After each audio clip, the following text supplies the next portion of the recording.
И оп, виждате ли водата долу? Ето тук.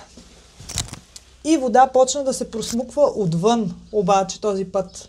Вътре не точим вода, но вода почна отвън да се просмуква, защото, както виждате, тук има пяна. А не трябва да има пяна. Тук трябва да има цимент ли е, бетон ли е, какво е там се слага.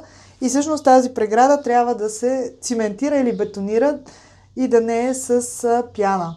Защото всеки път, когато вали отвън и се просмуква вода по почвата, тя ще идва тук и ще избива. И това ни е втория голям проблем.